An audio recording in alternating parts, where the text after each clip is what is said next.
First up in new business, we have this fire study presentation. I can see there's a few firefighters here this evening that are waiting to see this report.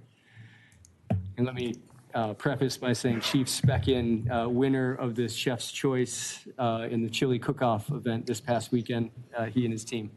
I didn't have a whole lot to do with that, so but thank you. I said his team. Yeah. Mayor and Council, Dale Speckin, Fire Chief, thank you for having us tonight.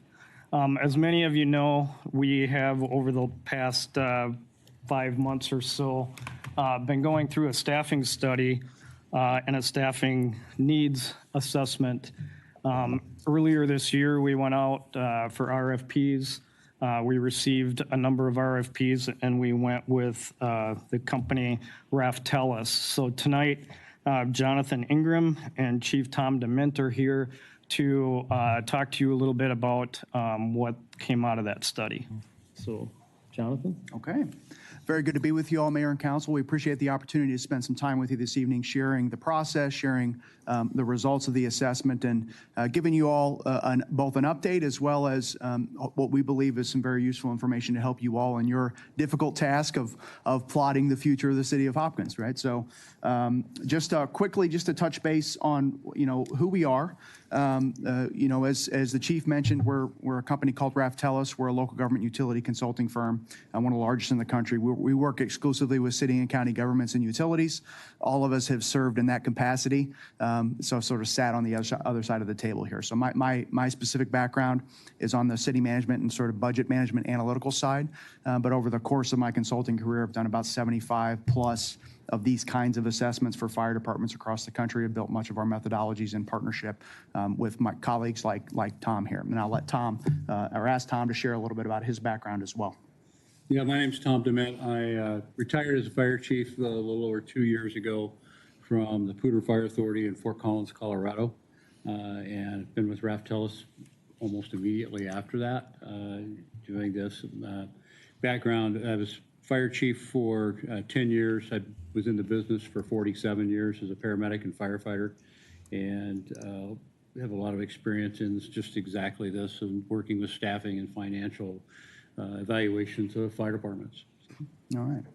So just to touch base quickly about what we want to cover. So we'll give you a little bit of context about the project and the questions we were asked to answer, and help you all come up with solutions for. Give you some sense of what our methodology and approach is. Then I want to give you a little bit of context about the department's current operations, just to level set, so we're all singing from the same hymn, as my grandmother used to say. And then at that point we'll move into some of our recommendations, both near term, sort of 1 to 5 year recommendations, as well as some long term considerations that you all may want to take into account. And of course, we'll kind of just move through the presentation, but I'd encourage you, if you have questions as we're moving along, feel free to stop, and we're happy to answer questions as we go. We can treat this as a conversation, but of course there'll be time at the end of the presentation as well for any questions or comments you may have. So just generally speaking, in terms of the project overview, we were asked to really kind of do a few key things. The first is really take a deep dive into the organizational structure, staffing, process, and operations of the fire department. Understand how you're structured, why you're structured that way, what's working well, what are the challenges today, and what are the challenges that you all see and that you all are experiencing as a community and as a department in the future that you need to build some solutions around, right? So setting that context, understanding the current environment, sort of step one. We were then really tasked with doing both benchmarking research, but just as importantly, best practice research. So how have other communities solved some of these challenges in similar circumstances? And what are some of the best practices that are available? We're fortunate in that we have a pretty extensive repository of best practices from our work across the country, but there's a lot of research organizations, and if you've had a chance to read through our project report, you'll see much of that is cited as well. And then from there, really come together in a process of completing analytical work based on data you all have provided in terms of workload, in terms of financial history, best practices, benchmarking, that kind of thing, and plot recommendations that are tangible, that are very clearly definable, that you all know whether or not you've implemented or carried them forward, but that are also reasonable and realistic within the broader context and challenges that your community is facing. We want to give you solutions that you can actually move forward with, rather than kind of conceptual ideas that may be hard to carry forward. So that's sort of generally what we were tasked with. In terms of our specific process, the way I really kind of describe this to folks is there's both qualitative work where we're really engaging with as many folks in the city as we can. So we're having conversations with command staff, we're having conversations with the city's leadership team of other departments that are responsible for supporting the fire department, right? So finance, HR, those kind of groups, and really engaging very much to understand what the current environment is.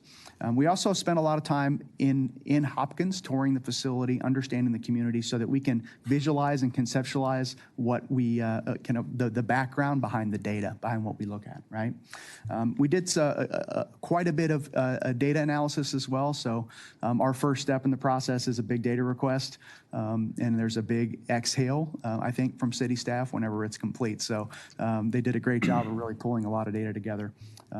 But we also, did some community engagement. We had a chance to, provide an opportunity to speak with each of you on council to hear your thoughts about what the questions that you want to answer as part of this process and how you would define success, but also facilitated a couple of virtual community engagement sessions to provide folks from the community an opportunity to do that as well. And that process will continue tomorrow with another community engagement session, which I'll kind of touch on the details here at the end of the process.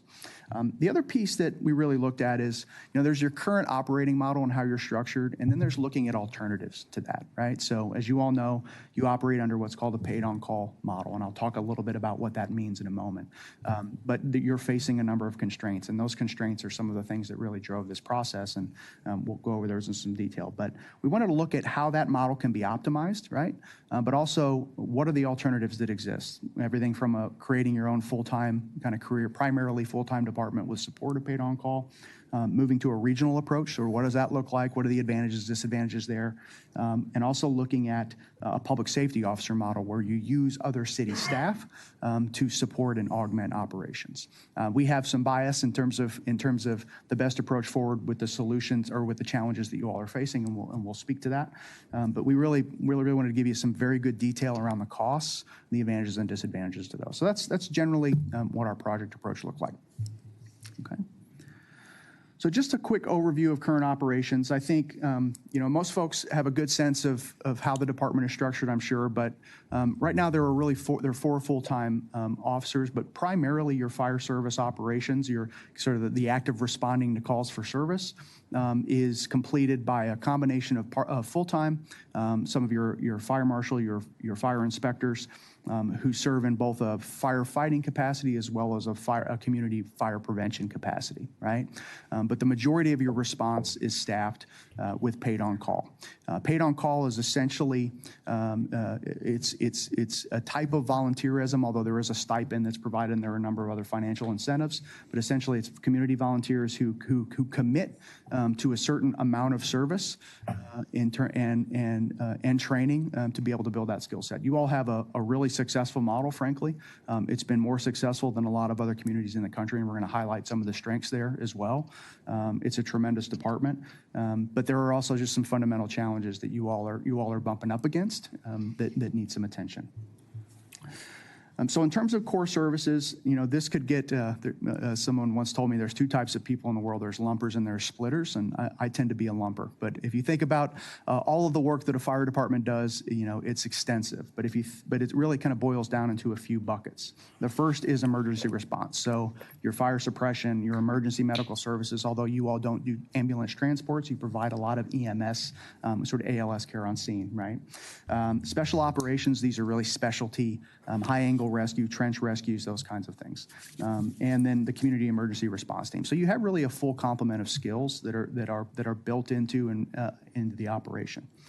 Fire prevention is a really important part of the operation. It focuses on completing building plan reviews, making sure that building permits, right, are up to fire code, but also completing occupancy inspections for both rental properties as well as commercial properties to make sure that there aren't any fire hazards going forward. So it's a very important function, which you primarily staff through full-time personnel.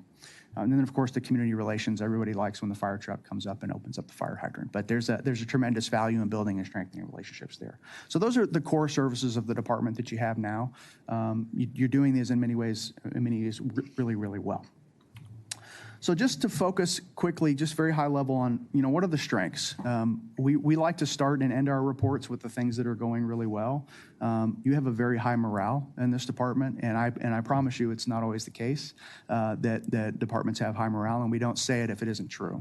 So we were really impressed by the camaraderie, by the sense of kind of community within the department, and the value placed in serving the community. And that's a tremendous strength and a tremendous asset, and something that you all are going to want to hold on to and remain committed to. Very respected leadership, very respected command structure in the department. That's a really good thing. So there's a good working relationship between the firefighters and the command staff, and that, again, not always the case, but a very good thing. You all probably know better than everyone else the history of the department and the place that it has in terms of community identity, right? But the other piece that you all in previous councils have had a significant role in, very well trained and engaged firefighters and very well equipped department. You all have committed resources to really making sure that the equipment is in good shape, that you have what you need, right? So there's a lot of really good things to build upon that underlie and will remain a consistent thread of any work that you all engage in to enhance the department going forward. But you didn't just hire us to tell you what's going well, right? So we happy to do that anytime, but there are really a few key challenges that we want to highlight. The first is maintaining 24-hour response, okay? So as it stands right now, the current operation, it's often difficult, or there are significant periods on weekends and during portions of the afternoon where the fire station is not staffed with a full complement of firefighters who are in a position to respond immediately to a fire. That creates some challenges with response times. There's some nuance around how the paid-on-call model is structured, to where sometimes paid-on-call folks will have to respond from their home to the station and then turn out from the station before they go to a scene, right? And in those circumstances, when the fire station isn't staffed, that can prolong the response times. You all have done a really good job of tracking response times, and you do a great job when the station is staffed. You have, frankly, exemplary response times when the station is staffed. But the data isn't quite there to tell the full picture, but if you just think about the specifics of what it takes to respond from one's home to the station and then to scene, it's beyond what we would say what are the national benchmarks in terms of response time. So we want to strengthen that and create some capacity to consistently respond with not just one duty officer or the firefighter who is on duty and capable of responding from home, but an entire complement of firefighters, essentially 4 firefighters who can then immediately secure the scene of a fire and meet OSHA guidelines in terms of entering and accessing and potentially saving property or lives, right? The other piece is around administrative and managerial capacity for both kind of operations as well as fire prevention. There's some data collection and reporting challenges. There are some things that you all can be doing, and in some cases we would recommend that you do move forward with that are going to need some additional capacity. The other kind of challenge is paid-on-call recruitment. Tom will speak to this a bit a little later, but this is a fundamental challenge nationwide. Communities that have historically relied on a paid-on-call model are having a harder and harder time, filling those seats and recruiting, and that is the case in Hopkins. Although you all still have a very strong contingent of firefighters, recruitment continues to be more and more of a challenge. And if you couple that with the fact that your calls for service are significantly increasing with some of the development and some of the anticipated developments that you have, you're reaching really an inflection point where the model is functioning well, but in the long term, it's likely not going to be a sustainable model. So this is the time to start planning and implementing in a thoughtful way, but in a way that you can manage, right, over a longer period of time. How to address some of these challenges and be on the front foot rather than the back foot. And that's really, before we jump into some of the specifics, those are really the big conclusions, right? The current model is functioning well, but it's not sustainable in the long term. And that's really the broader message. There's some alternatives to consider. We'll highlight the specifics of those, but they generally center around how you can create more consistent 24-hour, 7-day-a-week coverage from the fire station through either full-time models, combination full-time paid on call, and then potentially regional models that could be explored explored further down the road. There's some challenges with those, some give and take, and some advantages and disadvantages as well, which we'll hit on in some detail.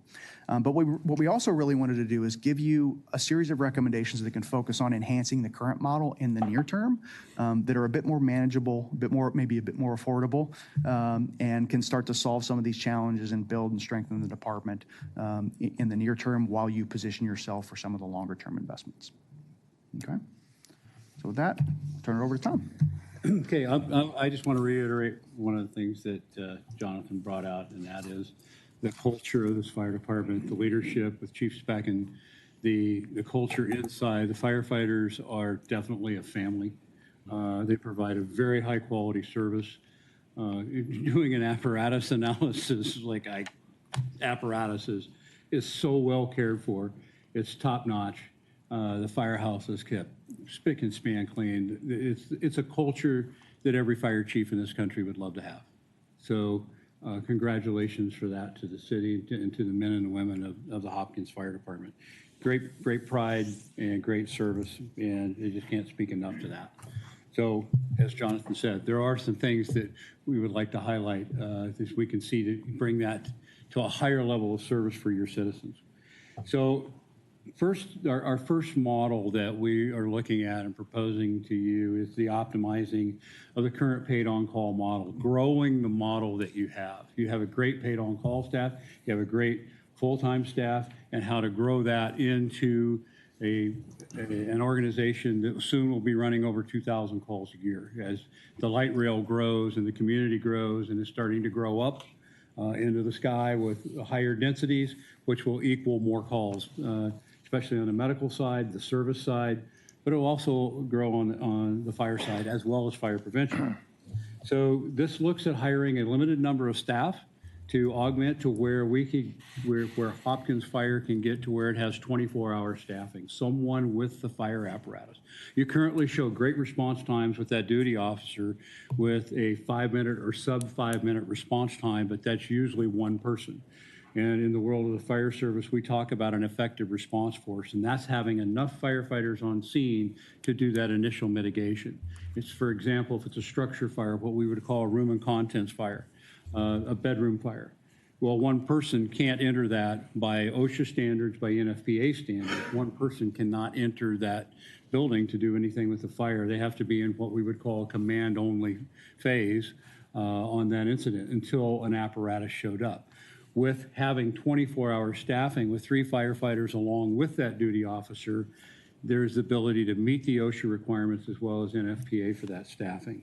So that's one of the reasons that we're thinking that, or that we're suggesting that there be 24-hour station coverage with a combination of paid and paid on-call staff.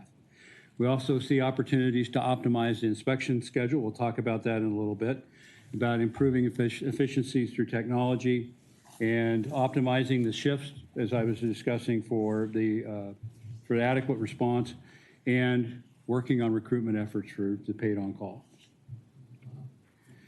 Some of the considerations, of course, is the cost of salary and benefits for the increased number of firefighters, the cost of new technology that it's changed in my days where the cost was all up front, now it's year to year.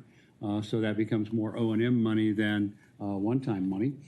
And some modifications of the on-call policies that are for the paid on-call folks, where if we have staffing, there's less need for all call for various different calls, so that could be modified, and possibility of the facility improvements with good planning by the department to have the station ready for growth should you need dorms be built above the bays.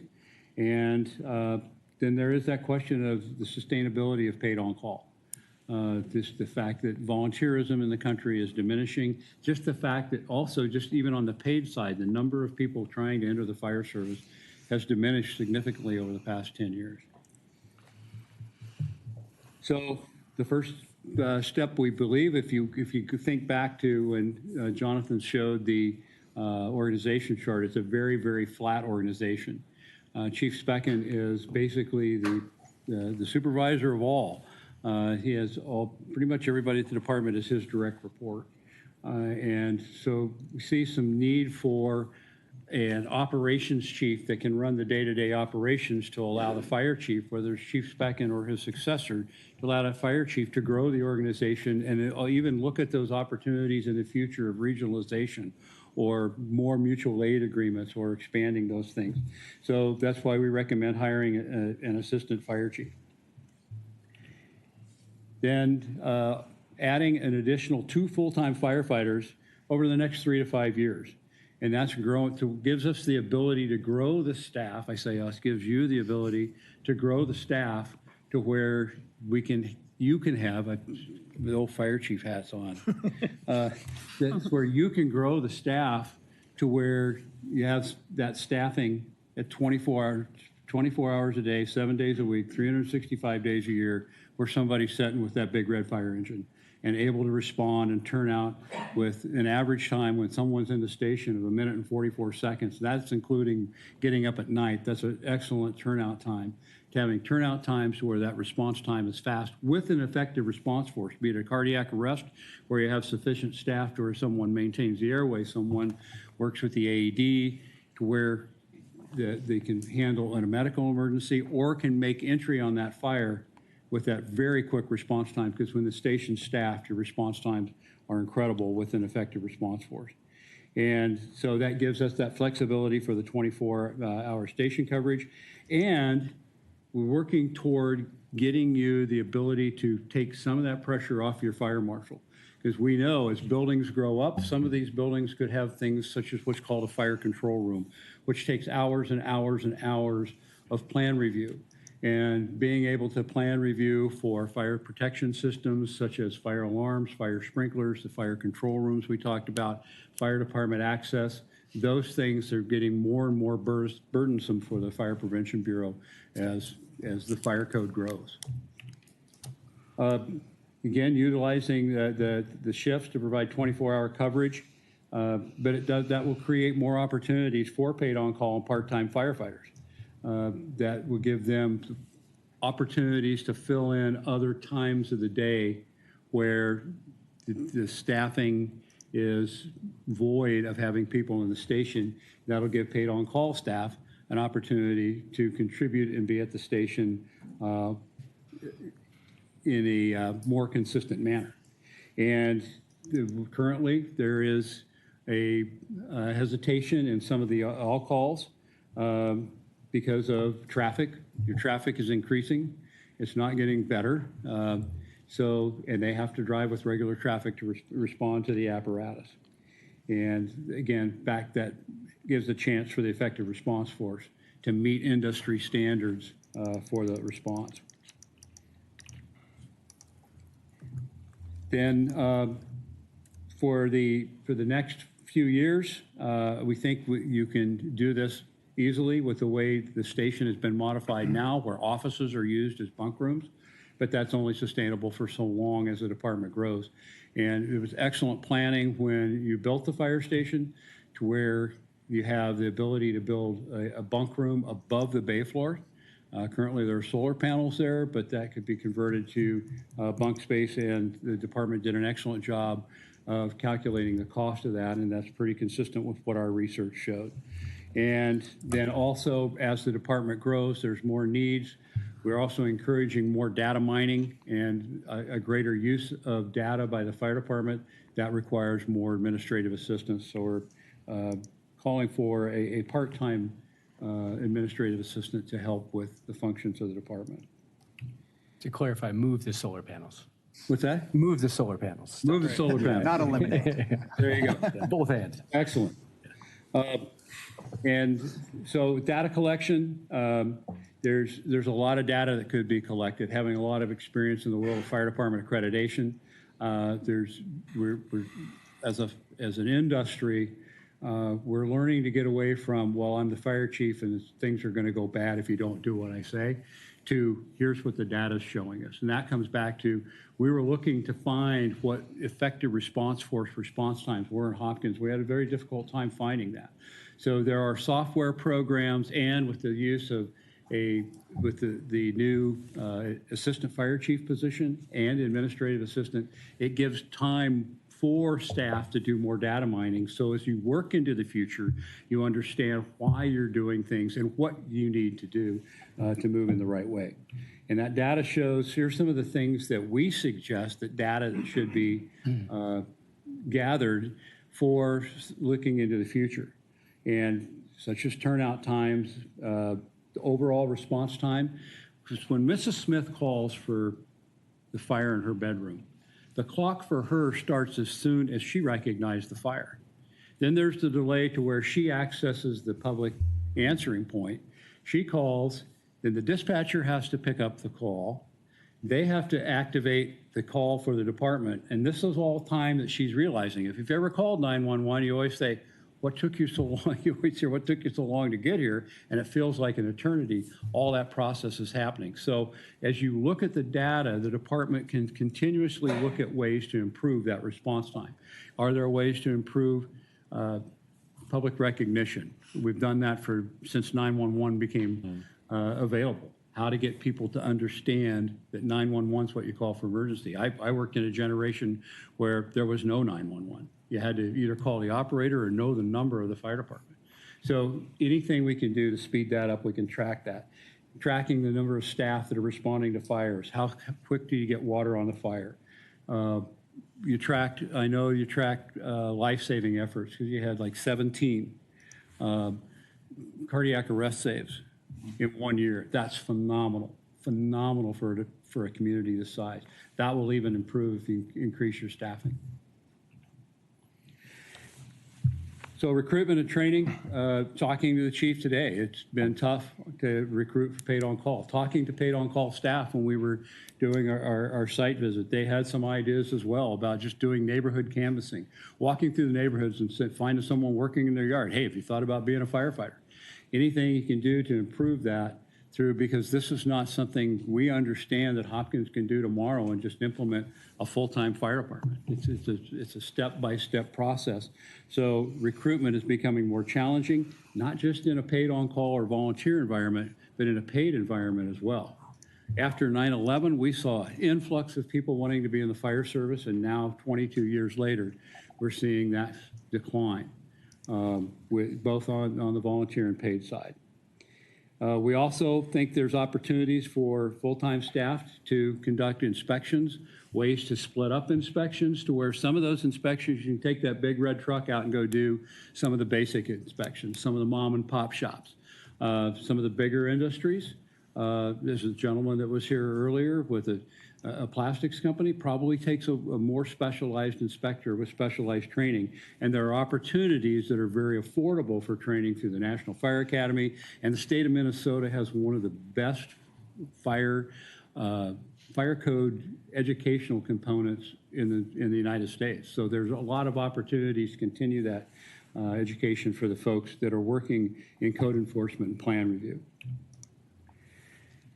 Then also with that, we think that there's opportunities to increase the SOPs and the administrative functions of the Fire Prevention Bureau. With that, also to take those things that are being learned from fire prevention and include that into a pre-fire plan, which the department is doing some now, but to take pre-fire plans so when it comes time that one of those commercial occupancies has a fire, that there's records that are easily accessible for that incident commander on how to approach that from what we've learned from fire prevention activities and pre-fire plans. We also believe that you can adjust how those inspections are done on the frequency. Some of those mom and pop shops, for example, an accounting firm that has maybe 2 employees, there's probably not a reason that needs to be inspected annually. That could probably be on a 3-year basis to where the things that the inspectors are going to look for is when was the last time the fire extinguisher was inspected. Through an education effort, you can make sure that that's done on an annual basis and that the doors work properly. But that also allows your inspectors to focus more on like food distribution companies and those more critical things that would be have more potential for fire ignition and more potential for fire loss should something start there. And then also look at, make sure that the department is using all its abilities to collect the appropriate amount of fees. The state of Minnesota has guidance for that, for what the fees should be for plan review. And that should be plan review for, I know there are fees charged now as a building, for a building permit, but also that there are fees for fire protection systems. With some of the buildings that are being proposed to be built here, the fire protection systems are going to be very sophisticated. They're going to require a lot of time for a plan reviewer to go through that. So to be able to collect the fees to help pay for that time of that plan reviewer is critical. And with that, there's technology. The department is using technology now. We believe there's opportunities, and we've discussed them without being proprietarial of what those companies would be. But there are technologies that help with pre-fire plans, that help with day-to-day operations of the fire department, with reporting. Every time there's a medical emergency or a fire, someone has to go back to the station and write a report on it. And there's probably some men and women sitting behind me, or someone in the department that's had to go in court and really liked having a good, accurate record when they were called to do that. So there are things along that line that will help also to track the data. So the cost. I know that the five people there, it's like, okay, what's all this cost? With what we are proposing of enhancing the current system to where you have 24/7 coverage with a minimum of 3 people coming out of the station, continuing with the duty officer that's on call now, that cost is $478,000 on an annual basis. Some of the IT, with the exception of the IT cost, which part of that would be annual, the one-time costs are with additional personnel. It's the cost of turnout gear, tablets for inspectors, inspector training. That's the CFI, that's a certification cost rather than training. For just real briefly, so the National Fire Academy has a sundry of classes for fire inspectors, plan reviewers, and the cost to the department is the backfill for when that person's gone, the cost of someone taking their place while they're gone, and the cost of a meal ticket for 2 weeks. The room and board, air travel, the cost of the class is all covered by the U.S. Fire Administration. So there's the one-time cost of about $38,000 that goes along with what we're saying is the optimized paid-on-call model. The organization chart, as you see, it becomes a little more hierarchical than what we demonstrated earlier. It continues with the fire chief, but he or she would get an administrative assistant, and then there would be an assistant fire chief overseeing the day-to-day operations, which includes the fire marshal, the daytime firefighters, and a firefighter per shift, augmented by paid-on-call and part-time firefighters at the initial onset. It maintains the rental housing inspector and code enforcement inspectors. It maintains those positions, but this is something that would provide that 24/7 coverage. And it maintains the paid-on-call model that you're using now. I'll talk in a minute about greater alarm fires or fires that are beyond just the single engine response. Those paid-on-call people, even with staffing 24/7, those people are critical. And they also will be critical for filling those other 2 firefighter spots on that fire apparatus.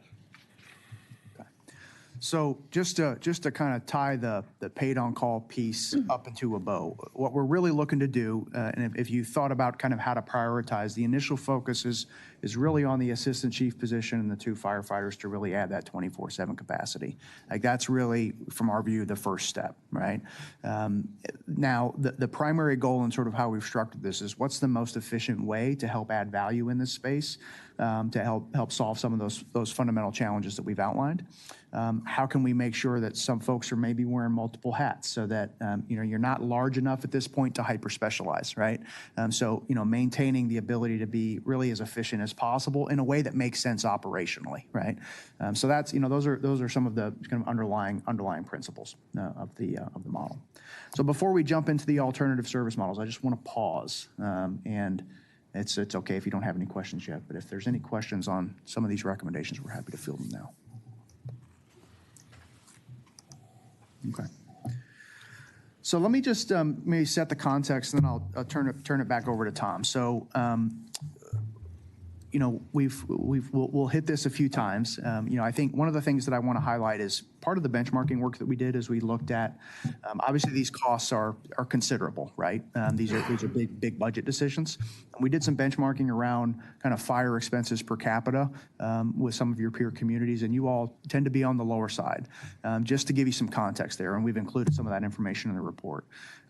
But as we mentioned, there are opportunities to strengthen the model to make it work over a longer period of time, but there's ultimately a need to transition and look to a model that creates more full-time capacity in the department. We were really tasked with looking at three specific models. Again, we're going to present them to you really as sort of standalone models, but there's also opportunities for these to blend, right? So when we say full-time staffing model, I just want to emphasize that doesn't mean paid-on-call firefighters go away, right? But it means you rely primarily on full-time folks to staff your sort of daily operations.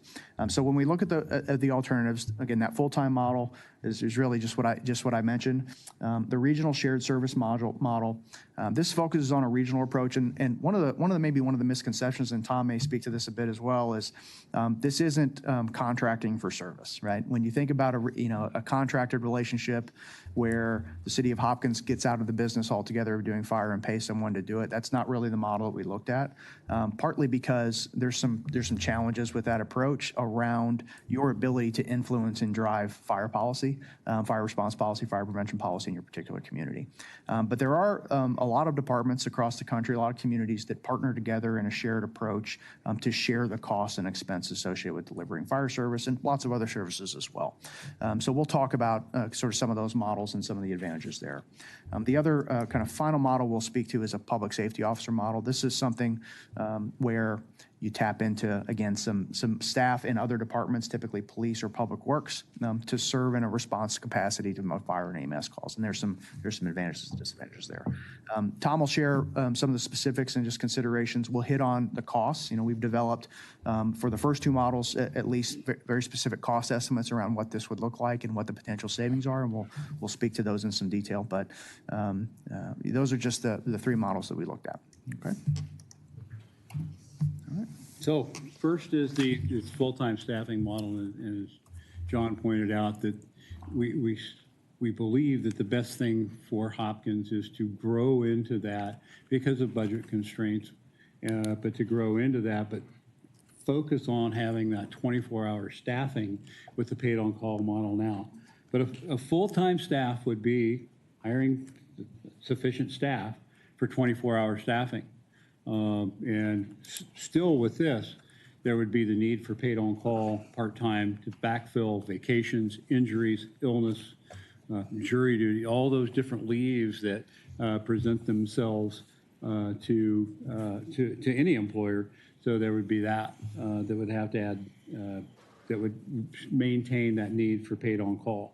But it would be full-time support for the operations, and this would also open up the needs for more technology to improve the efficiencies of the department.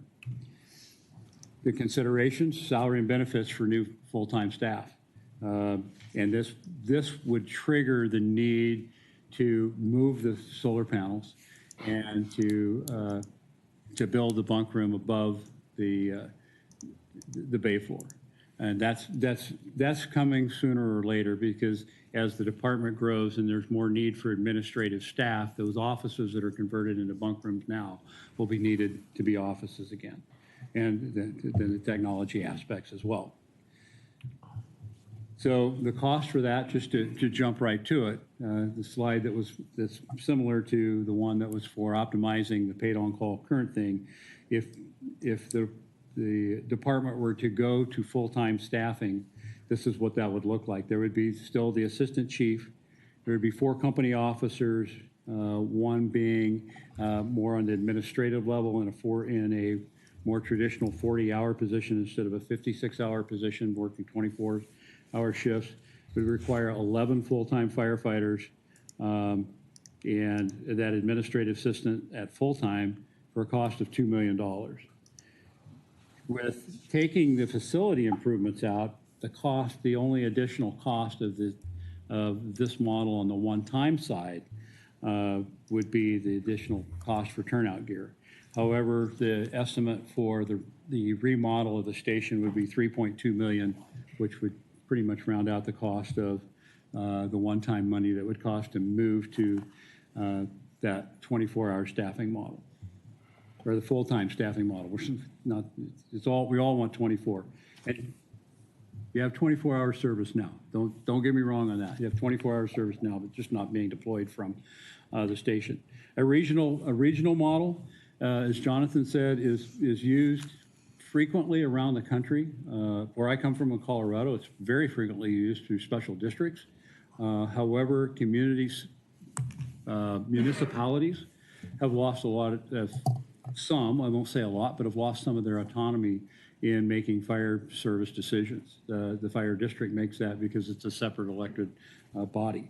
But when we came here for our site visit, we heard a lot of, well, we don't want someone else running our department. And I think there was a concept that regionalization would almost be, not exactly, but would almost be a contract for services, that some other department would take over. You would use the people that you had now, they would take over, and you'd call that consolidation. That's basically a contract for services. When we talk of consolidation, we talk of 2 communities coming together, forming another governing body, such as an authority, that has representation from both those entities to be able to provide that coverage. There's some advantage in the governance there. The most advantages for consolidation is coverage. And I think the departments in this region have worked well together on locating fire stations to where they're not setting on top of each other. So with auto aid and mutual aid, you have a lot of this already. Just don't have the governance part. And could jump back to that real quick. And there would be some advantages to saving some money, but there's also going to be an increased cost. Consolidation is really, the savings is in a few personnel positions. The best approach for regionalization, or the best advantage of regionalization, is that consolidated response, and everyone's working together now. Okay, now we go. So first of all, you have to find a dance partner. You have to find other organizations that are willing and able. It has to be a joint effort. Otherwise, it's someone, and I've seen it before in my home state, where fire departments have basically started, it's kind of like communities that annex, but they've started taking over fire departments, and those communities lose a lot of their autonomy in their fire department decisions, and sometimes they even lose response time. So finding a partner that is equally vested in providing a regional approach for the entire community is the first step. And as I said, there's budget implications. There's impacts on response times. Usually it's for the positive, but sometimes fire stations get closed, and the good folks that sit behind us from the public don't want to see their fire station closed. So that's some of the things that are impacting a regional approach. And then there's, as a municipality, there's definitely some loss of the decision-making autonomy. So I want to just talk maybe about what some of your specific opportunities are for regionalization, and kind of the challenges that you have. So one of the concepts that sort of floats around in the local government space is if we partner with another jurisdiction, there's going to be tremendous cost savings, right? And sometimes that is the case, but in the fire service, the level of cost savings that you can achieve through regionalization has to pass through a couple of filters. The first basic approach is combining departments, and you can save some money by combining your command positions, right? But that's not really where the seat of fire department operating costs are. The seat of fire department operating costs are in the stations, the apparatus, and the company staffing. So if you can't realistically combine two stations or combine two companies into one and still provide the same service, then you're not really realizing a significant personnel savings or capital cost savings. So that's the fundamental challenge. So when you look at the opportunity, what you're really looking for is there a partner jurisdiction of similar composition and similar sort of a need that is maybe looking to also build a station where you can build a station that suits both of your needs to be able to combine a company. So that's the piece that requires really some negotiation, and it requires requires really good timing. Your best opportunities are some kind of partnership with Minnetonka or St. Louis Park. Minnetonka is a paid-on-call fire department. St. Louis Park is full-time, right? So if the overall goal is to ultimately move toward full-time, you'd look towards St. Louis Park as an alternative, right? So when you read the report and you look at the cost model that we developed, it's based on what would it look like if you combined with St. Louis Park in some capacity. The other challenge there's also an opportunity with Minnetonka. Should Minnetonka also be facing some of the same challenges and want to move toward more full-time, what's the opportunity to partner there? But these are really estimates, right? Because it's so much is contingent upon the negotiation process, what the opportunities are, what the timing is. Because Minnetonka, St. Louis Park, and Hopkins all recently built their fire stations. So the idea of walking away from a fire station, those fire stations now in those two communities, if you served Hopkins from those stations, you would not be able to hit the response time benchmarks, right? So it's a long-term consideration. It's something to be really intentional about and move toward. But in terms of having an opportunity for immediate cost savings from that, it's not really there. But it is there in the long term as something that you all should be really intentional about. So that's just some context specific to you all that I thought would be important to share. So with that savings, if probably the first two savings that are kind of off the top is, and it wouldn't be that full amount because there would be a shared cost of the new regional fire chiefs, but there would be some savings if it was, the assistant chief, the fire marshal, maybe $300,000, but still those positions are going to be needed in a new regional department, and there's going to be a cost sharing between all the partners. And then there's the fact that we would not recommend going to a paid-on-call system for a bigger regional department because that creates it expands the issue that we're here to talk about now, is how to grow that into a more full-time staff department with the difficulties of recruiting paid-on-call folks. And so there would be the potential to add additional staff at a cost of over $1 million. The public safety officer model. This is a model that's used in a few communities. I know there's a community here in the metropolitan area that has gone to this, but through what it is it combines police and fire into a single hybrid department where firefighters are cops and cops are firefighters. Staffs they're cross-trained to go after the bad guys, fight structure fires, to respond on EMS. And then there's also some consideration, we were asked about perhaps Public Works being trained to assist in major incidents. This is pretty much how we want to address that. And that is that everyone has a unique responsibility, especially when there's a big incident. If you have what we would call a defensive fire, that's when those ladders that the department has, when those ladders that you paid dearly for came across the dais and you went, how much is that ladder truck?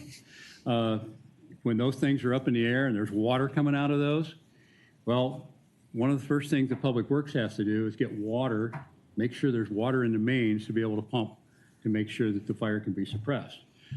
In that incident, police officers are handling traffic, handling investigations that could be occurring at the time, crowd control. Everyone has a function. On Public Works side, once all that water hits the building and starts going down the gutter, now they've got stormwater issues that they have to deal with as well. So everyone has a specific job. What works really well specifically in this area, and watching this in the brief time we were here, there's a great relationship between all the fire departments. You have great mutual aid agreements, great auto aid agreements to bring other departments in. So if there's a big incident, you definitely have plenty of help from surrounding areas to handle those. There is the possibility of creating a negative morale. In some of the places that this has been used throughout the country, morale has been impacted significantly because become more of a jack of all trades and a master of none. That the individuals are spread so thin, and the chief can verify that his training requirements for his firefighters goes up every year. The firefighters can tell you, wow, I had more and more and more training hours. And the cops will tell you the same thing, more and more training hours. So that becomes burdensome on both sides. Firefighting is a team concept. Those 3 firefighters sitting in the station know more about each other than some of them know about their own spouses, because they spend more time. When they're together 24 hours, we talked about turning out in 1 minute and 44 seconds. That means they can't be further than really a minute away from each other at any time during that shift. They are stuck together like glue, and they have to have that family aspect. Some of the fire safety programs could be neglected, or fire prevention programs, because of other aspects that have to be done on the other parts of public safety. And of course, they're going to ask for more money since they have dual roles. And as I said, mutual aid is the best solution to those greater fires, those greater, larger incidents. Okay. So that is we'll try to wrap this up pretty quickly here. That's really a rundown of the few options. So kind of fundamentally, I'll just reiterate our key recommendations. Ultimately, we see a need to pursue that full-time model over a 10+ year horizon. But of course, that initial focus on enhancing the current paid-on-call model. We've given you a number of recommendations that can help you get there. But what we want to make sure is that you don't lose sight of some of the challenges that you're going to continue to face and going to move forward in a thoughtful way over that 10-year period. So in terms of implementation, just to highlight quickly again, we think about this in terms of really a 10-year cycle. So when you think about implementing some of the paid-on-call model improvements, the focus there is really around adding those full-time positions, building out some equipment and existing technology and process improvements, and then looking to reassess your facility needs as the department continues to grow. So that first 5 years, and one of the things that we will provide as our final deliverable as part of this work is an implementation plan that outlines sort of what we see as the key implementation steps and timelines associated with some of these key recommendations that staff can then take and turn into a document that's used here to plot implementation going forward and incorporate into some of the city's own implementation discussions. So we provide it as a draft document that you all can take and run with going forward. So again, just that 10-year horizon and when to really start focusing on some of those recommendations is really highlighted in this chart. The last thing that I'll mention before I turn it over to the chief, and of course any questions, is one of the things that's really important in this process from the city's perspective and that you all emphasized was the community engagement piece. And our final step in terms of community engagement is to host a session tomorrow evening at the firehouse, which will be an open house. We'll give a presentation, a briefer presentation than this, but a brief presentation, and then we'll be at the fire station from 6:30 to 8:30 tomorrow. Just in a conversational format, an open house where folks can come from the community, folks can come from the fire department, wherever, and just engage with us, ask questions, learn about the process, and really get comfortable with some of the work behind and ask any questions they may have. We will sort of document the themes of that conversation and provide them in a memo to city staff to be able to provide to you all for context as you all start to think about, what do you do with these recommendations, these reports, and how do you plan for it going forward? Okay. And with that, I'll turn it over to Chief and then open it up to any questions you all may have. So we wanted to just let you guys know what the next steps are. So obviously we had this presentation tonight. Tomorrow night is the community engagement. And then from September 21st until the 15th of October, there'll be open comment where people can comment online for a period of time with an online form. They can give us their feedback if they can't make it tomorrow night. And then staff will combine all of those comments and from the, September 21st to about November 10th is Council and the departments will review and submit any comments or questions to staff, any questions that you might have that you might not think of tonight that will come up later on. You can get those to us and we'll collect all of those. And then after that, the staff will put together a tentative implementation plan and come back to you in December to review that plan and provide us any comments and feedback with that. And then hopefully in the first quarter of 2024, we can implement that plan. So that is kind of what the process is going to look like moving forward. Did you have anything more, Chief? Nope. Okay.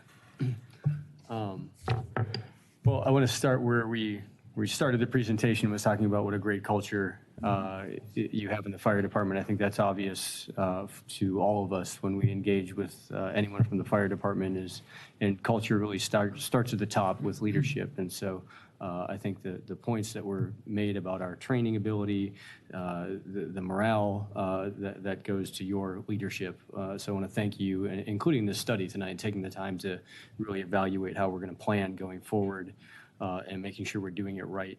As you are looking at transitional leadership. And so thank you for putting this together. Thank you for the time that you all put into this and really being thoughtful about how we're going to plan as a city. I have some questions that I can go into, but I can start with, okay. Let me go to my notes here as we were talking. You mentioned, one of the things was, did you look at, or how does Hennepin County fit into some of the plans? Like, it was, as we look at a regional approach, you talked about some of the hazardous material management. How do we currently do that? And then how might that fit into some of the inspection plans? I'll defer to the chief somewhat, but the hazardous material approach in the state of Minnesota is the apparatus that you have is provided by the state along with state training, and the fire marshal is a hazmat coordinator for regional response. So Hopkins is the regional responder for hazardous materials incidents. Hennepin County provides the dispatch. They also provide the EMS, but one of the things that we found in talking both to the administrative staff and the firefighters, sometimes there's some significant delays waiting for the ambulance because they're concentrated in more populous areas. So there's a delay for that. So again, that makes even that response time, getting enough folks on scene to do that treatment part more critical, so that they can get electricity to a stopped heart or stopping the bleeding or whatever that might be. Yeah, no, our chemical assessment team is regional resource, state resource. I was referring to the inspections at different facilities, our commercial facilities, and looking at chemical inventories and things like that, and talking about creating fire plans and chemical assessment plans on site. How does that? So that wouldn't change from what we're doing now. The inspectors, obviously, when they go in and they're doing those, they're looking for any hazardous materials. They're looking to make sure that they're being properly stored and gotten rid of. So that part won't change. One of the things that we've been working with the finance director is as the chief and Jonathan said, we have had some issues with data. And a lot of that data is driven, a lot of the call response data is driven by Hennepin County Dispatch, and us being able to work with them to get the proper timing. Now, I think, over the last probably 3 or 4 months, we've been able to do that, where we've been able to get actual times that are accurate. And that's part of our problem with some of this data on response time data, is because it was so skewed from Hennepin County that we weren't able to do it because we weren't able to get the times dumped into our reporting system. We were able to kind of fix that, but it didn't happen until like July or August. So working with Nick on potentially moving to a different reporting system is going to help us better collect the data that the chief and Jonathan were talking about. And I might add also for the hazmat inspections and stuff that you were asking, with the development of this model, of the optimizing the model that you have, it frees up more time for fire prevention folks to do a more technical inspection to make sure that businesses aren't going above the maximum allowable quantities of hazardous materials without going to a further step of building protection in those issues. So we see a need for that, especially as the community grows. Okay, great. Then, and the other question I had was, I like the tiering model of looking at different classes of buildings, and then also maybe based on performance of, if Mr. Melky has all of his paperwork in order, and you go in and it's a quick, you're talking with a ZHS professional, and you're going through the inspection really fast, and everything's in order, and then you go to another facility and you're spending all day trying to track down records, and you're trying to go through the facility and figure out different violations. So I was looking at, you mentioned cost recovery models. Mm-hmm. Can you speak a little bit to that, how performances might be built in, maybe with administrative citation type models, or inspection, cost recovery on re-inspection fees, those types of things, so that folks that are doing a good job aren't paying for the cost of those that aren't performing well? Mm-hmm.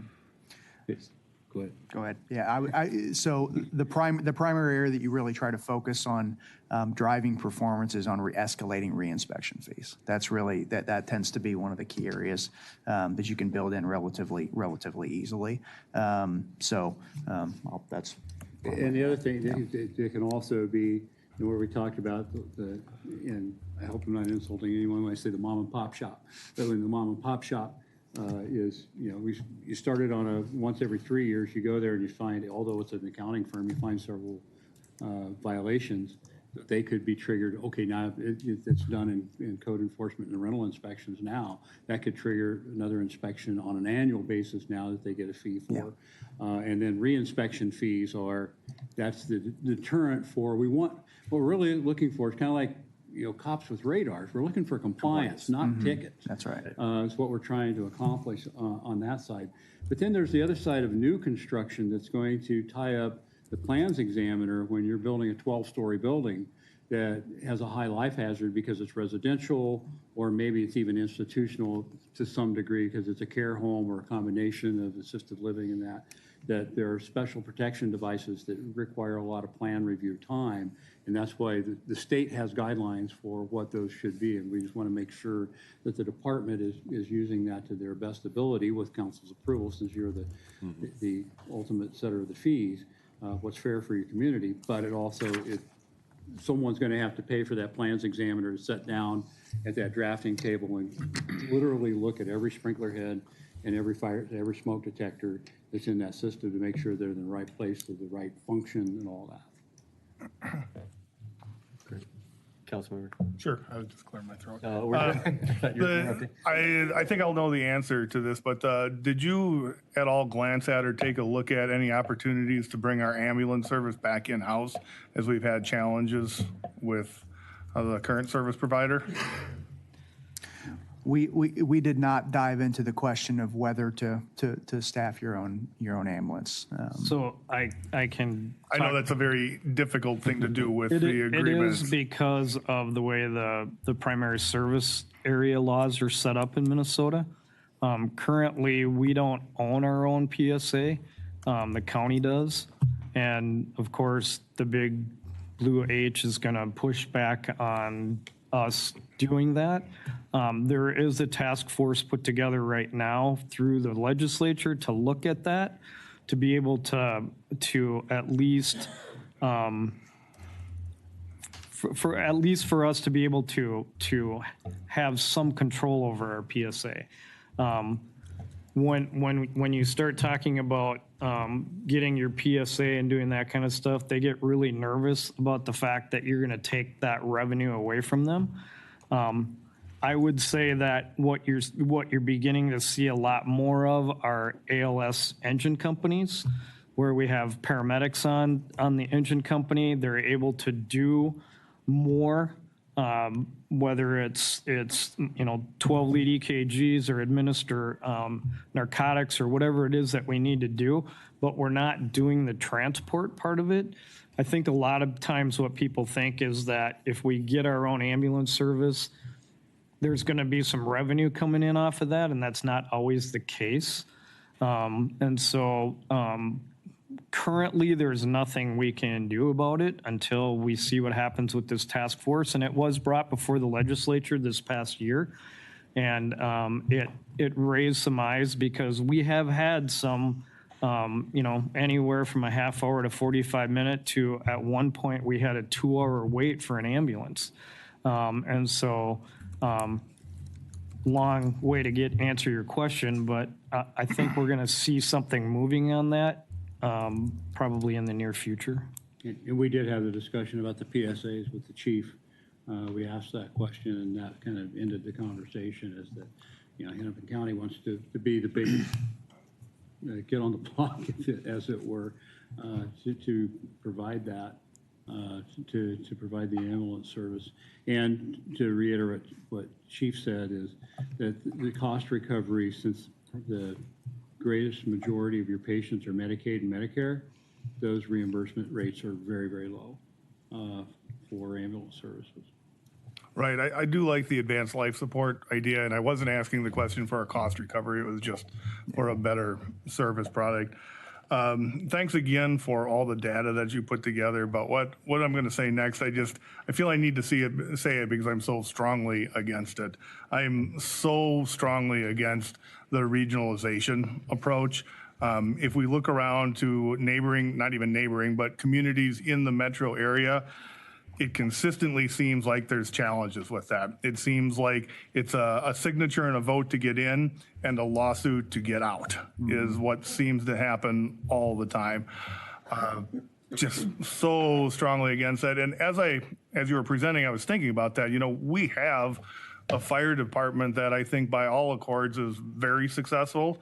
It's working well, but the challenge that we have is the community is growing at a rate faster than our fire department has grown faster than our fire department has been funded over a number of years. And I think what we need to do is just essentially play catch up and start funding our fire department more to catch up for some of these new buildings, more people coming to town, et cetera, which moves on to my next thing. I didn't think it would be possible for me to not like an approach more than the regionalization, but the public service officer approach. The only thing I can think of about that is that's when you get the spork at a restaurant. Is it a spoon or a fork? And nobody's happy with the spork ever. Kind of thing. Like nobody likes the spork. But I just needed to put that out there. I just do not like those two approaches. I would be curious to see what the community says about all of the approaches, but those two are very difficult for me to get behind. Thank you, Councilmember. I agree with it, not having a super inspector type of approach. There's a reason that we have specialization, and I don't agree that would turn out well. There's probably other analogies of squirts and other types of analogies we could make to yes. I agree with that as well, as long as we're sharing. When that got brought up on the PowerPoint, I looked at the faces out here, and I could tell that wasn't a very popular choice. So looks like everyone was sort of in line with how I was feeling about it when it came up on the screen. The one question I do have is I was curious at how the new positions that were proposed in the full-time model, how were those calculated? The salaries for those, how were they calculated? Like just by other communities that use this model, by population?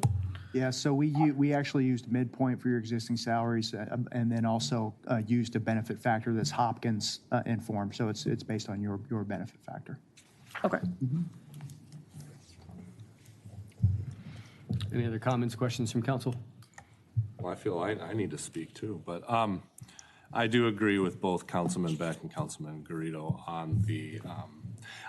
First of all, thank you for looking at these different options, but I know that most of us as a council, I believe we are not looking for going to the regional option on that. And then, as Councilman Beck said, the spoke model. But anyway, I also want to just point out too that I'm glad that you came out here. I'm glad that you really spoke with the department and really got a feel of the community that we have here. And then I also want to say, I know that I don't want to forget all the great things that you mentioned in the beginning of this presentation that we already have here. So, updated equipment, and we take the fire department here in Hopkins as very important, and we want to keep that going. So I just want to thank you for all your efforts on that. Great. And then that leaves me. So I generally agree with my fellow council members. I was very impressed with the presentation and the data. I am also against a shared service model. I like the idea of having local control. I think it makes things much more simple, and I predict that most people in the community would feel the same way. The other option with the public health service model, having one person do everything, I like the spork analogy. It kind of reminds me, because I work in medicine, it's like going to a pharmacy and you just like get a ball that says medicine. You don't know what the heck is in it. It cures everything. It's just medicine. And I think it's more useful to have, specialization. And I do think that helps to build camaraderie, because it's not an easy job. It is a difficult job. We appreciate the job that you guys do, but I think it's important that people stay in their different lane. So I like the enhanced paid on-call model, working through, kind of like, working on our successes already, and then over time, building towards a full-time model. But I do like how that's, years away, and we have to kind of work towards it. We're not ready for that now, in my opinion. But with proper work and sacrifices, it can be. Yeah, I think I agree, having the enhanced paid on call, and we're looking at in this year's budget with the money that we got from the state, we're already covering that first position, correct, for the next couple of years, and then we'd be looking at roughly $100,000, a little over $100,000 investment additionally each year. So I think that's a reasonable approach as we look at growing as a city, as more of these properties come onto our tax rolls and being able to afford some of those costs. So I think we were pointed in the direction of the reasonable recommendation. So I appreciate the time that you took in bringing that forward. And it sounds like we're all kind of on board with that approach. Thank you. Thanks for the time tonight. We appreciate it. If you do have any questions, please feel free to reach out. If I can answer any questions after you've absorbed all of this, just let me know, and we'll try to get you the answers. So, Chief Speckett, you Thank think you. I make one or Yeah, go two ahead. comments quickly? Where would be an appropriate place to do that? right up. Yeah, right there. Thank you, council members and mayor, and thank you also to the Raftellus crew for all the work that you guys put into it. I just wanted to make one quick point on the recommendation to go to 24-hour station coverage. Working with Chief Speckett and Chief Wenshaw kind of over the summer after you guys were here, we did actually decide to start doing that with the paid on-call part-time and full-time employees that we currently have starting October 1st. And I think we're all pretty proud of that, but we do feel like it's a lot to take on, starting at like 32 hours a month per member, which is, and then with the training and stuff we do, it's kind of like a week of full-time job in addition to our full-time jobs for all of us. So I just want to point that out, and especially the additional commitment from all the paid on-call, part-time, and full-time members who are here. So. Just for the fans watching at home, do you want to introduce yourself as well? Oh, I apologize. I'm Paul Farrell, Hopkins paid on-call firefighter. I'm also on the relief board. I think we met in February about that briefly, and we're hoping to come back and talk about some of that additional incentive for the relief and the paid on-call members coming soon. So thank you very much, council members, mayor, and you guys from Raftellus, and you, Chief Speckett. I think just to piggyback on that, one of the things that, we discussed with this enhanced model with the 24-hour shifts, what that would do if we got an additional, 2 people, what that would do it would reduce the amount of time that the paid on calls would have to work What that number is we'd have to figure that out, but it would reduce that time so that they don't have to spend as much time. And hopefully, we can keep them longer that way. Because it does become a lot for them to have a full-time job, have kids, and then work to 32 hours as well. So with that, with the option of the 24 and keeping the paid on call, that would reduce the number of hours that the part-time staff would have to work. Great, thank you, Chief. All right, thank you. Thank you all very much. Thank you.